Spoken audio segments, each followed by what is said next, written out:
What are other successful people doing to reach their goals that you aren't doing? How do you become the person you've always dreamed of being? You've come to the right place where all of your questions will be answered. We are Jodi and Jess Plishka, and in our 2 segment, Turning Obstacles into Opportunities, we sit down with amazing people and discuss their most epic challenges in life. You'll discover the driving force that propelled them into greatness and what strategies and tactics they use to get there. We want to inspire you to believe that if they can do it, you can too. Money, free time, happiness, goals. Welcome to the Jodi and Jess Show, a mad mom and daughter podcast.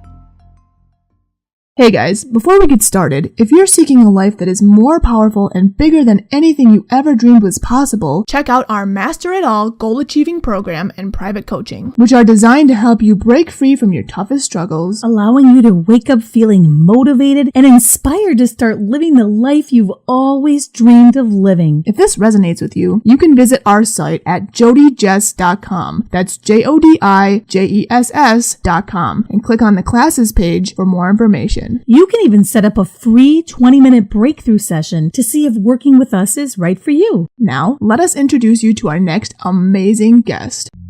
This week, we are chatting with 4-time best-selling author and spiritual warrior, Neil Thrussell. That's when I realized that everything I as a human being need to do is put my heart into everything I do. And even if I'm afraid, it becomes much easier to do. And I need to add community to whatever it is I'm doing. Neil is a 4-time international best-selling author of A Warrior's Heart, The Awakening Trilogy. Neil is also a master of the Shin Tao and is a speaker, facilitator, life coach, reverend, web geek, adventurer, and lover of life. Make sure you stay to the end because Neil has an amazing giveaway for you. Don't forget to hit that subscribe button and share with your friends because in the next few weeks, we're going to have some really amazing guests that you won't want to miss. And on that note, let's meet today's guest, Neil Thrussell. Hello and welcome to the Jodi and Jess Show, a mother-daughter podcast. I am Jess Plishka. And I'm Jodi Plishka. And today we are bringing you the 2 segment, If We Can Do It, and our awesome guests can do it, you can too. And T.O.O is turning obstacles into opportunities. And today we are joined by the amazing Neil Thrussell. Thank you so much for you!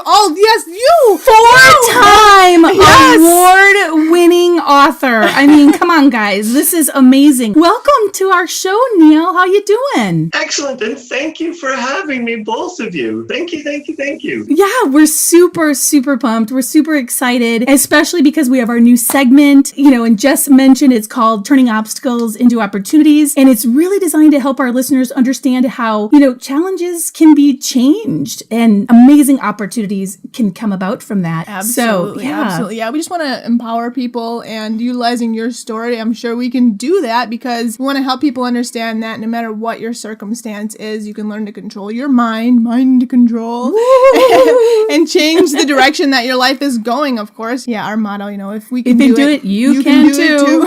Yeah. Absolutely. So yeah, on that note, Neil, what challenges did you conquer in your life that helped you become an award-winning author and a successful entrepreneur? Well, it's interesting because you started off with 2 as in obstacles into opportunities, and most people have it wrong. We all have these opportunities and we throw up all these obstacles. Oh, I like that. Yes. Oh, that's brilliant. I never heard that before. That's awesome. That's fantastic. And the easiest way I discovered, one of the things is when I recognized that I was like most people at some point in time and everything was an obstacle. And I had these opportunities. I didn't take them because I couldn't do this. I wasn't smart enough, whatever. Story.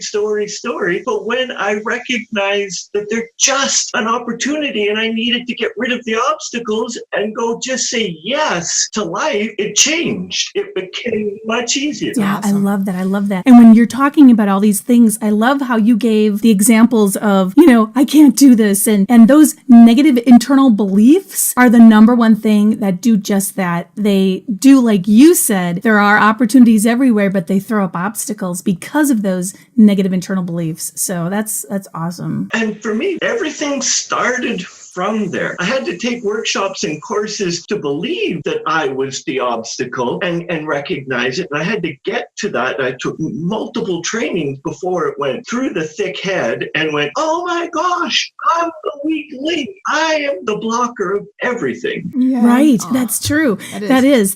So what was the one real obstacle that you feel you overcame in your life? There's hundreds we all have. But for me, my parents were great parents. But at some point in time, I overheard them in a private conversation. And I was in my late teens. And I heard them say, well, I don't think Neil is smart enough to go to university. And they weren't being mean. They were just trying to figure out how to budget money for college education. My father in Canada, we have provinces, and in the United States, you have states. So he worked for the equivalent of the state government. So not well paid for kids. So he's trying to divide the pot up as to how that they're going to fund university. And so he's like, well, Neil won't go. And I heard, and it took me to my core, is I wasn't smart enough. I wasn't good enough. So at that point in time, I believed it because they're my parents. They know everything. They do. Well, right. Well,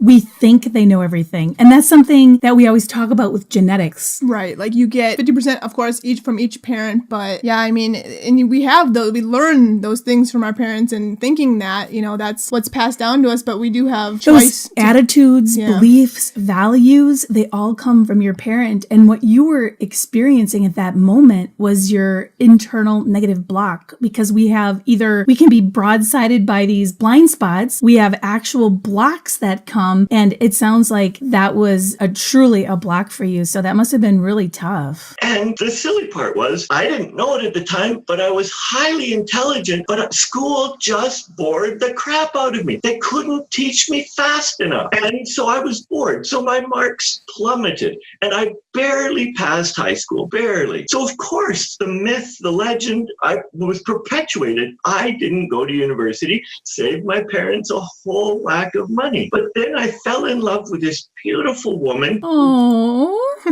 love story.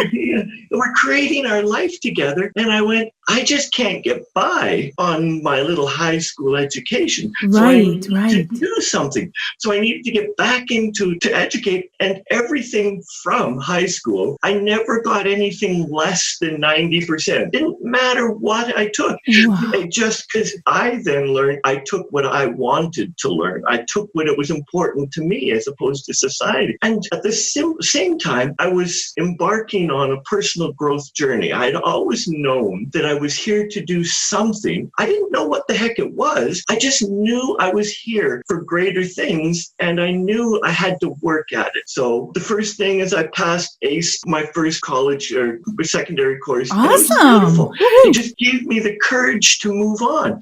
And my wife and I were getting along. It's all beautiful, building my self-confidence. And this is where another lesson came in, was that I realized that I lacked discipline in my youth. And not to interrupt you, but I just wanted to put an interjection there. The biggest thing that people don't understand are the two components for successful entrepreneurs that are missing in their lives. One is having the right mindset, and that's something that you worked hard to overcome. And like you said, you went to university, you got these good grades. I mean, you were like priming your brain for success because you were starting to really get that positive mindset. And two, the second thing that entrepreneurs miss out on is establishing the proper habits to have that right information at the right time. So I just want to kind of interject that, because it's just showing how you were growing and becoming an entrepreneur. And keep going about the habits part. I think that's fantastic. That's awesome. And I was a focused person, but I wasn't disciplined. So I knew right out of high school, I was madly in love with this woman, but I didn't want children. Right out of high school, I knew I didn't want children. We've been married 33 years and we still have no children. I love children, but as long as there's someone else's and I can give them away. That's right. We were just talking before the show about gray hair, and Neil was saying, I don't know why I don't have any gray hair. Yeah, because he doesn't have any kids. I hear you. Now, thank God I'm bald, right? Because Yes. no, Jess is a very good kid. And the other piece is I owned my first business in high school. My buddies and I, we owned a disc jockey service. So we did dances in this. So I was focused, I was driven, but I had no discipline. And this is where the title that I go by is a spiritual warrior. As a spiritual warrior, we need dedication. We need discipline, as then the foundation is discipline. And my spiritual warriorhood comes from dedication and discipline to making improvements to self. Oh, right. Yes. Right. So as a warrior, I can be a warrior. And I believe Hollywood has ruined the archetype of warrior because they always put these massive egos into a warrior. So everybody thinks, well, I'm a warrior. They instantly go that you're a jerk. Absolutely. I totally Right. agree. Bad word. Yeah. But as a spiritual warrior, I can have the same dedication, the same discipline, the same training, but I am working on the biggest lesson in life, me. Oh, The that's hardest awesome. obstacle to train, me. Oh, I love Absolutely. that. I love that. I love that. Yes. And you know, the thing about people is I think everybody feels the same way you feel it one way or another, Neil. Everybody does. And I thought just I was unique and special. no, you are unique and special. That's why you're here, because you were able to take it forward and do something about it. But everybody has those negative internal self-beliefs that they can't do something. And then they just don't know how to do it. And they feel they don't have the ability to do it, which they really do. But you did something that people really, really admire. You know, you were able to take those challenges and move forward. And that's why we're having this segment, because it's so awesome to hear your story. So I have been blessed and cursed at the same time because many things I don't have any or very few outward fears. So to go and try something new, it's like, yeah, okay. So it makes it easy for me just to go and do something. The curse is I don't understand, or I historically didn't understand when someone had a fear. So I had to learn what triggered them, what got them, which helped me become a far better coach because I actually had to listen to my clients, listen to my friends, understand. I could only feel empathy for what they were going through because it was like, okay, you're afraid. Okay, so let's just go and do it. yeah. And the thing about fear. Yeah, what's really interesting is that it's 95% of your fear is just in your head, and only 5% is based in reality. So you're doing great.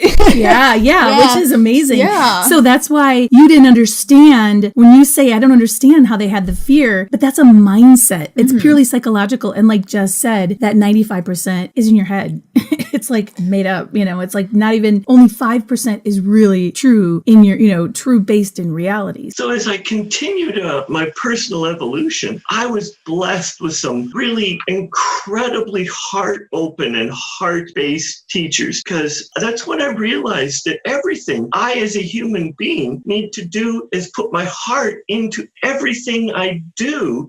And even if I'm afraid, it becomes much easier to do. And I need to add community to whatever it is I'm doing. If I'm going to go and do something crazy, I might as well have fun and might as well be with people I love and care about. Absolutely. Love it. We just had that segment where we talked about you have a choice to be in a situation and being with people that you really like. And if you don't like them. Yeah, I mean, obviously then that becomes very difficult. And then you have that back and forth of, that negativity. Yeah, so what propelled you forward through the most difficult moments? Everybody has a why. And we just were reading in Forbes that I think, what was it? 97% of the entrepreneurs actually fail nowadays. And you're one of the awesome 3% that actually succeed. So yeah, tell us, what is your why that kept you going? I love people and I hate to see people be miserable. Life is meant to be enjoyed. So if I can bring joy, happiness to anybody in any given moment and inspire them, drag them, push them, motivate them forward so that they can live just this moment from a place of happiness and contentment, I am complete. Oh, that's so awesome. awesome. And I think you just hit it head on when we do these interviews and we talk with successful entrepreneurs like yourself. Everybody wants to give back. And I think that there's a fallacy out there for people. They think, hey, if somebody's really successful, that, they're just all about themselves and all about the money and they're all extrinsically motivated. And I think that's the farthest thing from the truth. I think the majority of people that I know, we're part of the Evolutionary Business Council, which are provoking thought leaders. And I've never met more giving people. I think the more successful people get and the most successful entrepreneurs are intrinsically motivated and they want to help other people. So when you say that, it doesn't surprise me because it's the caliber of person you are. And that's the type of people we want on our show because I think you inspire people the most. Thank you. We all have the 5 questions that I think most people go through. Who am I? Why am I here? And what am I supposed to do? And many people get lost in what am I supposed to do? Not everyone can find a cure for cancer. Not everyone can be the all-star sports celebrity or the movie star. But we can all be the best version of ourselves. We can aspire to be the best version of ourselves at all times. And I put at all times because that is the toughest lesson, is to be the best version of ourselves at all times. That's so I true. totally 100% agree. That's why we actually put together our 10-minute training. Right. We have a 10-minute training and you teach people how to overcome those obstacles and what to do and how to become your best person possible. And, we have that for free for people. So, they can visit that. It's 5 segments of 10-minute trainings and it kind of just helps you learn the basics of how to start doing that. So, right. And what's your negative internal self-belief? That's the most important thing. You were able to decipher what that was. And that was something that you drew upon. And from a psychological perspective, a lot of people can't do that because our baseline emotion is negativity, right? Yeah. And so when you have that negativity, and it takes a lot more energy to become positive. And so you are showing people through your everyday as a spiritual warrior. Tell us about your book. Yeah. We want to hear about, we'd like to hear more about that. I've put it under the realm of spiritual fiction. And it's under spiritual fiction because then I don't have to prove and be there you go. I love it. That's great. That's great. Because if I write it as true, people go, well, that's crap. That's and true. they don't, and they lose the lessons. My story is my protagonist, the main character, his name is Graham. He's a middle-aged man who knows everything. He is closed to the world and he only believes what he can see, feel, and touch. That's it. Period. And everyone else's opinion doesn't matter. He's just full of himself. And he's a pilot, and him and his co-pilot are shuttling a plane from Hawaii to the Philippines, and Graham miscalculates the fuel allotment, and they crash in the South Pacific. No one to blame but himself. So they're rescued, and this triggers an opportunity of wonderment. Who am I? He's now getting the 5 questions in life. Who am I? Why am I here? So he chooses to go back to the South Pacific island. And so I added a second character and I'm going, so what is improbable? What do I need to bring into this book? So my second character is a Japanese World War II survivor and his name is Akio. And they meet. He teaches Graham how to love, how to feel, and how to experience that there's more to life than you can feel and touch. And I've written it in a way that men can communicate and share a man-to-man love and a bonding. That's awesome. What is the name of your book again? A Warrior's Heart, The Awakening. A Warrior's Heart, The Awakening. And where can people get your book, Neil? Currently, the best place to get it is on Amazon. That way, wherever you are worldwide, you can get the book. Oh, I love that. I love that. So tell us how you earned the title 4 times award-winning international best-selling author. Well, 4 times best-selling came from each time I've got 3 books in the series. Oh, there's a series. Yes. Oh, okay. We have to make that clear to listeners. So how many books are in the series? 3. Okay, 3 books in the series. So A Warrior's Way, 3 books in the series. So how was your journey with getting published? It was self-published. Oh, self-published. awesome. Oh, awesome. And my journey self-publishing was less painful. Wildfire Workshop, Teresa de Grosbois Ottawa runs this incredible book publishing workshop. Oh. And I was participated in that, helped answer all the questions. So it was not as difficult and arduous as I thought it could be. So I wrote this book. And then as I'm probably 40 pages into the book, I just started to cry. And my wife was like, "What's wrong?" And I went, "It's not one book, it's 3 books." Because I realized it's just too much to put into one. Gosh, yeah, right. So I've never written a book, never published, and now I'm having to write 3. Oh my gosh. So look at that inspiration. Listen, audience members, he never wrote a book before, and all of a sudden he gets there, writes 3 books, and they become award-selling books. So that's inspirational right there. So I've got my 3 times best-selling status for each of those books. And then I wrote a very tongue-in-cheek book on relationships. It's an ebook, and it's on the 7 secrets to understanding women. From a man's perspective, of course. Yeah, and it's absolutely tongue-in-cheek. Oh, that's awesome. So that it went bestseller status as well. What was the name of the book? I'm sorry. What was the name of the book? 7 Secrets to Understanding Women. 7 Secrets to Understanding Women. Okay. Got Only it. 7? Only 7. I think there's got to be more, right? Remember, I'm writing for men. I had to keep it simple. Yes. Oh, that's right. Right. Okay. Yeah. Yeah.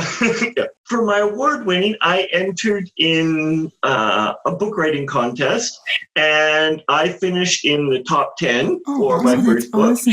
And then Reader's Choice has a contest, and I finished in the top 10 as well for there. So there we go. Oh, that's fantastic. That's awesome. That's fantastic. And from someone who never wrote a book before. I know. That's amazing. Thank you so much for sharing your amazing story. I think that's so important for other people, especially aspiring authors. They may be super scared to publish their own book, Right. but I mean, your story is I'm sure it's going to resonate with a lot yeah. of people that yeah. are listening. I mean, many listeners most likely are going to relate to what you said on one way or another, and you've surely given that inspiration. So definitely. Yeah. So for that last portion of our show, we have like a little bit of a game. It's really just like a word association game. So would you be interested in playing that? Uh-oh! Well, what we do I is don't go PG-13 very well. no, we do this game because we want to show how the entrepreneurial mind works a little bit different from others. And so everyone listening, you can play along too. So we're just going to say 5 words, one at a time. And we just want you to give us the first response that as soon as we say something. So if I'm going to say the word cat, you may say Dog. I may say blue. You may say Sky. simple. So something right? like that. Okay, you ready? I got to study for this. I didn't study. Oh no, the internal negative self-belief, ladies and gentlemen, is coming out from when he was in high school. I can't do it. Yes, you can, Neil. I think I hear my mom calling me. I got to go. You've proven that to everybody. Yes. But seriously, this is a really good teaching moment because realistically, when people say the word quiz or the word test, and a lot of people have that negative self-belief that, oh my gosh, I can't do well. I'm going to, and anxiety, and people get this test anxiety and they start saying to themselves, oh no, I can't do this. I don't know. But I know you're just teasing. But realistically, I mean, this is true. This is a great teaching moment. Neil's, for those of you not watching and just listening, Neil's doing this with his fingers and he's chomping on them and he's biting his fingers to the nub, but that's okay, Neil. We'll be gentle. I promise. Let's go. Are you ready? Okay. Okay. All right, Jess. I'll let you go. The first first word, success. Failure. All right. happiness. Sadness. Time. Infinity. Oh, there you go. How about wealth? Possibilities. Oh, there you go. How about purpose? Passion. Oh, there we go. You passed it! Let's put a little sound effect in the background there because you got an A plus on that. Way to go, Neil. Thumbs up. Awesome. So I think it's really cool to go over this and seeing where your mind went. So for success, you countered with failure, which is really interesting because I'm sure a lot of people feel that way too. You know, what's the opposite of success? It's failure. And then you said for happiness, you said sadness, another opposite. And now the entrepreneurial mind plays in, ladies and gentlemen. Yes, I like this one. Time, you said infinity. Isn't that awesome? That's Most people would have said not enough or a real negative response, but this just shows, I mean, the words that you picked really depend on the mindset that you're basically in today. So anybody who's out there, comparing like with what words they picked, most entrepreneurs like you, Neil, they have that value-based, mission-driven, intrinsically motivated, and that's why we do these 5 words, because they're often different from what our listeners are actually saying. But don't worry, we can teach you how to do these. There's something you can learn to do as well. It just takes having that right information at the right time in the right order. But let's continue on with Neil's words. Yeah, I love this next one. I said wealth, and you said possibilities. That's awesome. Awesome. Such a mind of an entrepreneur. You didn't say wealth, I have none, or bills, or whatever, like a lot of people might think. You said that there's endless possibilities. Right, so. or you didn't say wealth, and then you didn't say happiness, or like that's the number one thing that makes you happy, which I think that's so awesome. So you're obviously so intrinsically motivated. And then going along with that, I said purpose and you said passion. Yeah, passion. And that's the biggest thing. Actually, we just did our last episode. We talked about turning your passion into your new career. And, we're talking about how 2/3 of the population. Yeah, they don't like what they're doing. Yeah. And so we try by doing this, we're hoping that we're inspiring that passion in our listeners right now and letting them know that, hey, look what Neil did. And, once you have that intrinsic motivation, once you find that passion, and if you follow your passion, guess what happens? The money will follow. But if you're just purely extrinsically motivated and you're going for the mighty buck, you probably won't ever find that true happiness in your life. Yeah. So. Or when they achieve, what happens when you achieve that ultimate wealth? Like somebody, say you get $1 million, like what happens then? Well, you think you're going to find your ultimate happiness, but then you don't. You know? Because like you said, it's those simple things that matter the most. So So our power words for the day are going to be infinity, possibilities, and passion. So everybody out there, those are your 3 power words of the day: infinity, possibilities, and passion. All by the awesome 4-time best-selling author, Mr. Neil Thrussell. We're so excited. So is there anything else that you would like to share with our listeners, Neil? We don't have enough time. There's tons of things we can go on here. I think we need to have Neil on again, don't you? So. I think so Most too. Definitely. But just to wrap up our episode today, is there anything else that you want to tell people? How can people learn more about you? They can go to shindao.com. So Shin, SHINDAO.com. Shin being heart, Dao, the way. So the way of the heart. That's my website. Awesome. Wonderful. If I could leave anyone, our listeners, with one piece, would be that you are good enough. And life is meant to be enjoyed. So just enjoy it. Do what you need to do, but make sure you enjoy it. Play more, laugh more, have more fun. And don't wait for someone to say that I love you first. Be the first one to tell someone you love them. I love you. I love it. Wonderful. That's Those awesome. are like true words of wisdom. And Jess and I would like to ask you one more thing. Are you ready? Okay. Will you join our mutual admiration club? Absolutely. Yes. Yes! So we'll make you an honorary member because your philosophy and your mission and your purpose, are purely aligned with ours. And the big thing that we say every day is it doesn't matter how many steps you take. As long as you're stepping in the right direction. We're going to put Neil's contact information, of course, in your website, and probably I'll pull the links to your books to make sure that that's really easily accessible for people. That'll and be your social media in the description. But so Neil, did you want to talk about your free program that you had available, or any your free gifts? I have 2 free gifts, and both of them are ebooks, and it's 40 Steps to an Incredible Life, or for the simple man, 21 Steps to an Incredible Life. For those who aren't fully ready to commit, they have the 21 steps. And for those that are really ready, they have the 40 steps. Oh, awesome. And we'll provide those links as Absolutely. well so people can click on them. Absolutely. But we thank you so much for sharing your story and giving us those passion, possibility, and infinity as our 3 power words of the day. And we hope that you visit our show again, Neil. Thank you so much. Yes, thank you so much. Well, thank you for having me. And remember, you are loved. That's right. You are loved. Awesome. You Awesome. Thank you so much. Well, thank you so much for joining us. We will be back again next week. Again, Neil, thank you so much for joining us. I hope to have you on again very soon. And like we said, life is what you make it. So make it the best life possible. Thanks so much and have a great day. See you later. Take care. Bye-bye. Bye. Bye-bye. Thank you so much for being part of our Jodi and Jess Mad podcast. Now here's how you can help us out. If you enjoyed this episode, please share it on Facebook, Instagram, Twitter, and anywhere you'd like to help inspire and motivate someone else to turn their own obstacles into opportunities. You will be the reason that they changed their life. Thank you so much. We'll see you next week.